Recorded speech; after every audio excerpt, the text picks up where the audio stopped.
Summer 2019, the Metropolitan Museum of Art unveiled a new exhibition, Kyoto, Capital of Artistic Imagination, dedicated to the rich culture and heritage of Kyoto.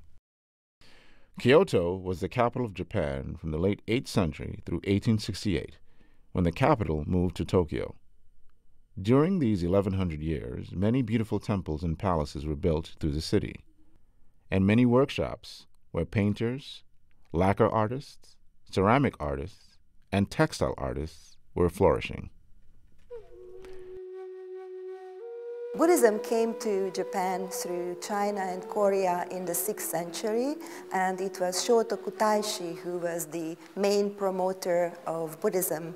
Through his activities, Buddhism became one of the most important religions in Japan, and Kyoto became the center of both Shinto and Buddhism.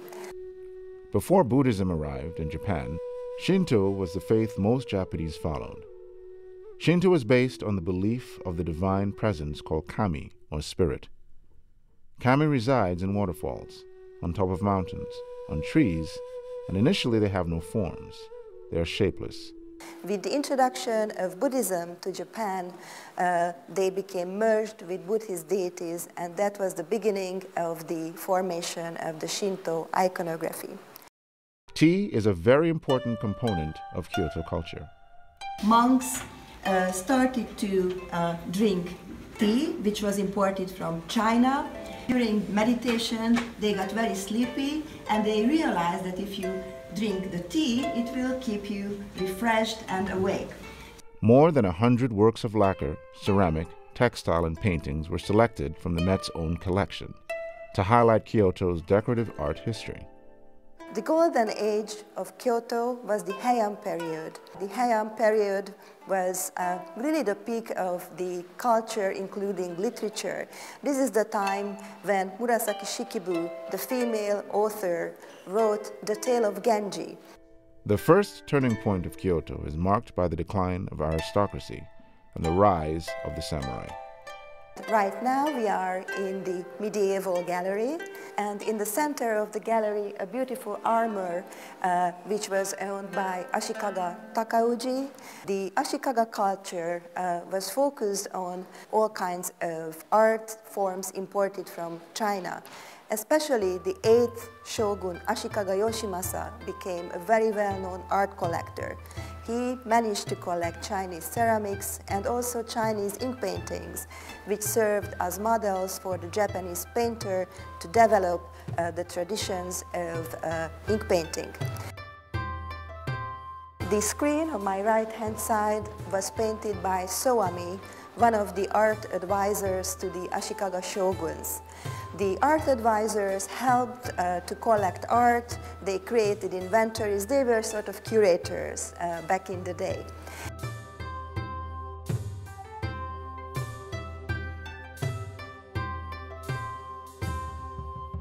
Later, from the 12th century, Zen became one of the most important sects of Buddhism, got very powerful, especially the high-ranking military, the samurai class supported Zen and Zen monasteries in Kyoto.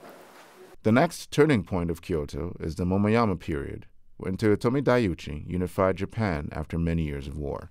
The Mihama Period is about the application of gold. They discover gold mines in Japan, which is very precious. And at the same time, they develop techniques such as the production of gold leaf and gold powder. It's a great artistic device to create texture and also depth. In painting, the Kyoto Kano School develops a new style. The folding screens in the background depict the 4 seasons. Also, through the changes of the 4 seasons, the Japanese can tell the whole story. It's your life. You're born, you're grown up, and then you die. In the second half of the 16th century, the European arrived, and the world trade started. And behind me, a especially large coffer, which was made for European export. This lacquer coffer is a hybrid furniture. The shape is based on European examples. The decoration was created by the Japanese lacquer artists, and this coffer has compositions with animals in landscapes. Another wonderful artwork in the same case is a jimbaori, which was worn on top of armor. The bottom section is composed of imported Chinese brocaded silk. The vest is imported European wool. In Japan, they had no wool in the second half of the 16th century. When the Tokugawa gained power, they wanted to control the imperial palace. They wanted to make sure that the emperor has no political power. So they created this huge, powerful construction to make sure everybody knows that they are in charge. This is the depiction of the Gion Festival, the most important festival of Kyoto. They celebrate the Gion Festival in mid-July after the rainy season is over. So once a year, they bring the kami out of the Yasaka shrine, and they carry them around in the city in these beautiful carts. In the 16th century, the tea master Sennu Rikyu developed a new style for tea ceremonies, which set the foundation for Japanese tea tradition today. Sennu Rikyu was a close friend of Toyotomi Hideyoshi, who was the unifier of Japan. And at one day, the friendship ended because he ordered Sennu Rikyu to commit a ritual suicide. So this is how friendships ended.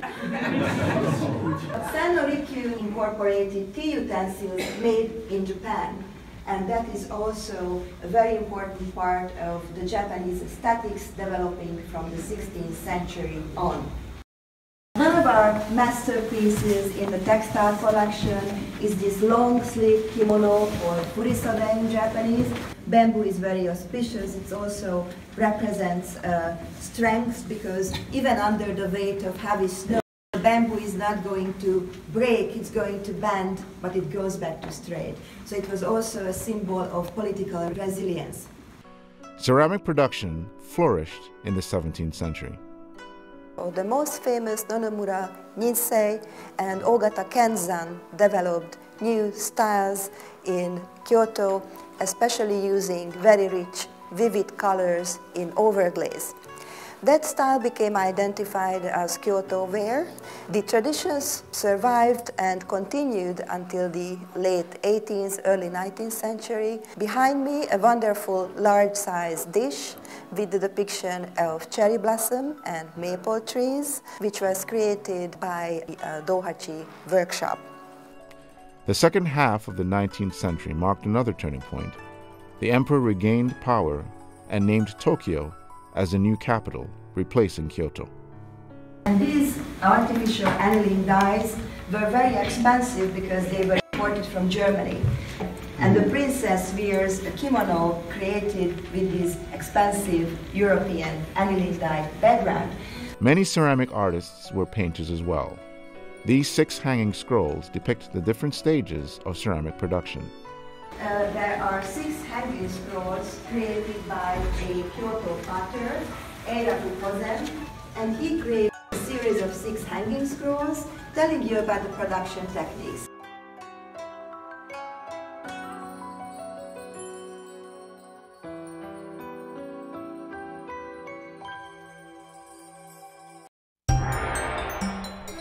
Today, Kyoto's ceramic artists developed contemporary artworks based on their old, rich traditions.